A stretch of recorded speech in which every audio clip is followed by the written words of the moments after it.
It's 38 degrees inside the cell, not outside, inside. Your breath fogs in front of your face. The steel bunk feels like touching ice, one thin blanket between you and hypothermia. This isn't Alaska. This is a Texas prison in January. The heat's been off for 3 days. Guards say it's broken. Inmates know better. So here's the question nobody asks.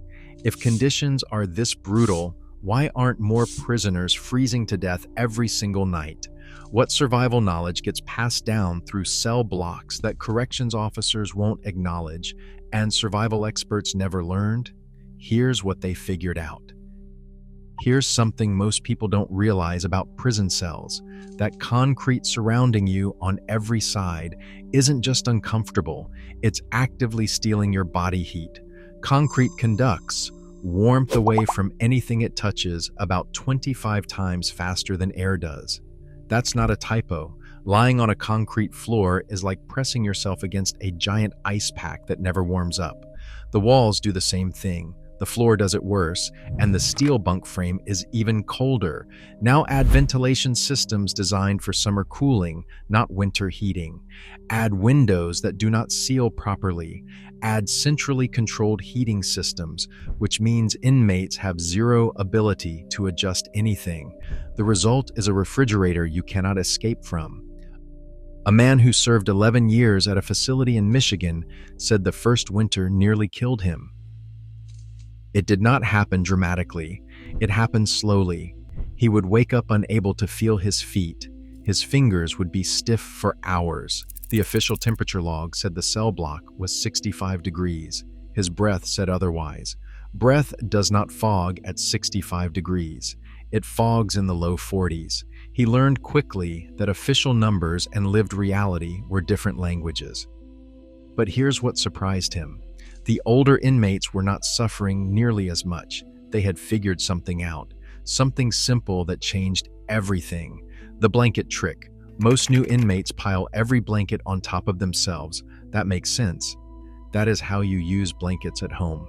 Wrong approach. Experienced inmates put their first blanket underneath them, between their body and that heat-stealing mattress. The thin foam pad its prisons provide offers almost zero insulation.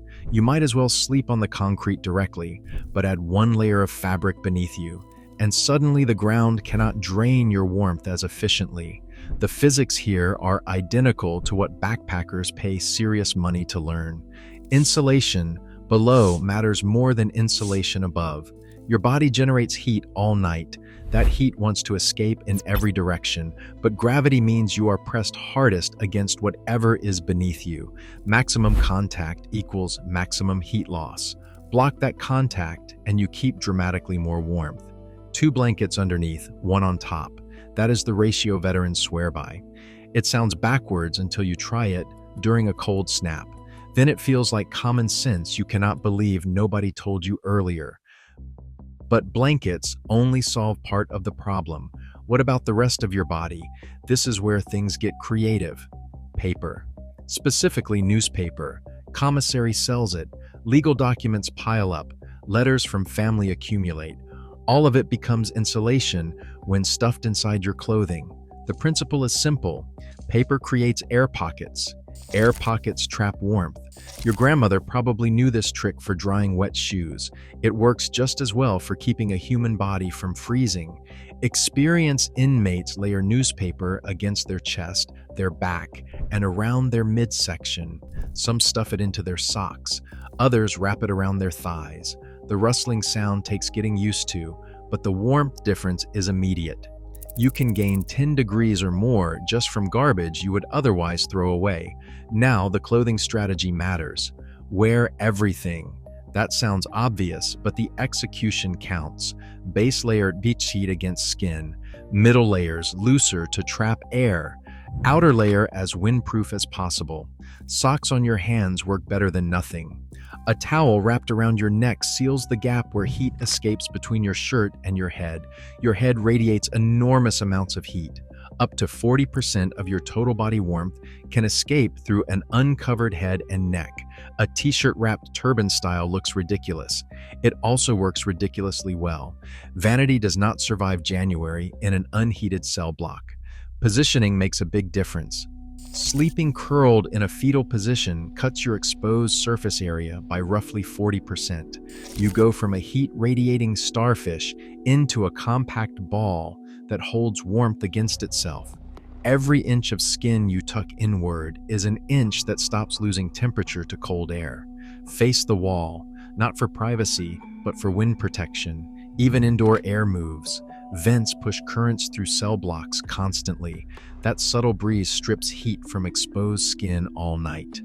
Facing the wall creates a tiny dead air zone in front of your face. Your breath warms that pocket slightly. The wall blocks drafts from reaching your nose and mouth. And just before lockdown, exercise. Hard. Push-ups, burpees, jumping jacks. Whatever gets your heart pounding. You are preheating your body like warming up a car engine before a long drive. That elevated core temperature carries into your first hours of sleep. The difference between climbing into your bunk warm versus climbing in already chilled determines how the whole night unfolds. But insulating your space and your body only works if you are generating enough heat to trap. And that brings us to something most people completely overlook. Your body is a furnace. Furnaces need fuel. In prison, that fuel costs money most inmates do not have. Commissary changes everything for those who can afford it. Thermal underwear runs $15 to $25. That is a week's wages for prison jobs that pay pennies per hour. Ramen noodles cost under $1. Hot sauce packets are practically free. But the men who figured out survival are not buying what you would expect. Here is a trick that sounds strange, but it works like magic. Ramen seasoning packets, not the noodles, just the powder. The sodium in the powder generates a mild heat reaction when moisture hits it. Some inmates sprinkle seasoning into cloth pouches, add a few drops of water, and create improvised hand warmers. The heat only lasts 20 minutes or so, but 20 minutes of warm hands at 3 in the morning can feel like salvation. Hot water is the real currency of cold nights. Most cell blocks have access to warm tap water somewhere. Experienced inmates fill commissary containers right before lockdown. Plastic peanut butter jars work well. Sealed tight and tucked against your stomach or groin, that warmth radiates into your core for hours. Major blood vessels run through your midsection, and warm blood circulates to freezing extremities. Your grandfather probably called this the poor man's hot water bottle. He was not being folksy, he was being scientific. Plastic bags become survival gear, bread bags from the cafeteria, commissary packaging, trash bags if you can get them. Wrap your feet in plastic before putting on socks, and suddenly you have created a vapor barrier. Sounds uncomfortable, feels strange at first, but the moisture your feet release gets trapped against your skin instead of evaporating. That evaporation normally steals heat. Block it, and your toes stay dramatically warmer. The same principle works for hands. Plastic between your inner and outer layers seals warmth in. Experienced inmates call this the bag trick. Simple, ugly, effective. But here's what most people get wrong about surviving cold in prison. They think it's individual. Every man for himself. The opposite is true. The buddy system isn't just about companionship. It's survival math. Two bodies in close proximity generate enough combined heat to raise local temperature by 10 to 15 degrees. Cellmates who hated each other in September become best friends by January. The guys who complained about snoring in summer were begging for that body heat come December. This is where racial solidarity enters the picture. In many facilities, survival knowledge flows through community networks. Black inmates share techniques with one another. Blankets are pooled. Commissary items are traded strategically. Older lifers mentor younger men through their first winters. It is not written down anywhere. It is oral tradition passed cell to cell, block to block, generation to generation. One former inmate described it like penguin logic. The guys on the outside of the group take the worst of it, so the guys inside can survive. Then they rotate. Nobody freezes completely if everybody freezes a little. Makes sense, right? But here's where things get dangerous. All this adaptation works until something goes wrong. And in prison, things go wrong constantly.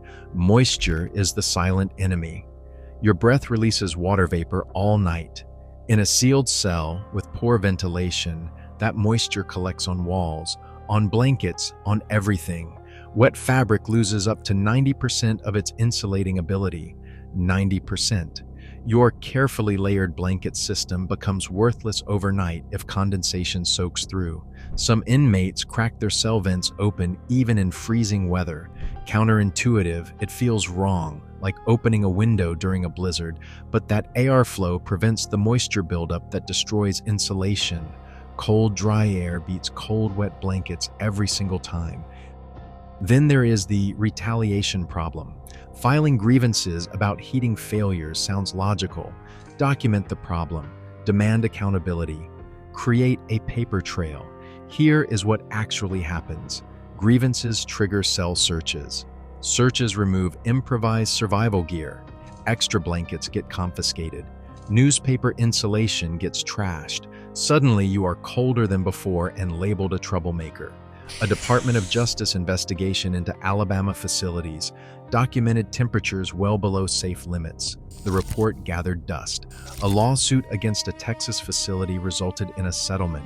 Conditions barely changed. Multiple inmates have filed complaints describing identical patterns. We complained, lost our stuff, got transferred, nothing improved. The math never favors the inmate. Guards control the heat. Guards control the grievance process. Guards control consequences. Most men learn quickly that silent adaptation beats official channels. Survival means working around the system, not through it. But the real danger is not administrative, it is medical.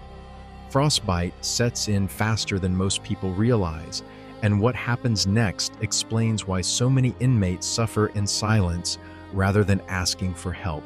Frostbite becomes permanent after roughly 30 minutes at temperatures below 20 degrees. 30 minutes, that is half an episode of television. Inside a prison cell where heat has been off for days, extremities reach that danger zone faster than anyone expects. Fingers go numb first, then toes. Then the damage becomes irreversible. Medical requests in prison take time, sometimes hours, sometimes days. An inmate with blackening fingers might wait 72 hours before seeing anyone qualified to help. By then, the tissue is dead. Several documented cases describe inmates losing fingers or toes to cold exposure inside American facilities, not in Alaska, in Texas, in Alabama, in states where winter is not supposed to be deadly. Here is the part that keeps men silent. Reporting frostbite symptoms means admitting weakness. It means medical isolation. It means losing your cell, your routine, your carefully built survival system. Many inmates describe weighing those costs against the alternative. Is this toe worth the disruption? That calculation happens constantly in freezing cell blocks. Most men decide to suffer quietly. And then there is the unofficial punishment angle. Multiple former inmates describe a pattern that officially does not exist. Heat gets turned off or reduced after certain blocks cause problems. Fights break out, and suddenly that unit gets colder. Grievances pile up, and mysteriously the heating schedule shifts. Nobody puts this in writing. The correlation appears too consistent for coincidence. Heating a cell block costs pennies per hour. Lawsuits cost millions. Medical bills for frostbite complications cost thousands. But the math never seems to change. The budget line for heating stays flat while settlement payouts climb. It is almost like the system calculated that suffering is cheaper than prevention. But here's what nobody tells you about surviving cold nights for years instead of just one. The timing matters more than almost anything else. Your body temperature does not stay constant while you sleep. It drops naturally around 2 in the morning and bottoms out near 4 in the morning. That is when most cold-related emergencies happen. Not midnight, not dawn. That specific window is when your internal furnace runs lowest. Experienced inmates know this. They arrange their sleep patterns around it. Stay semi-alert during the danger hours. Keep moving slightly.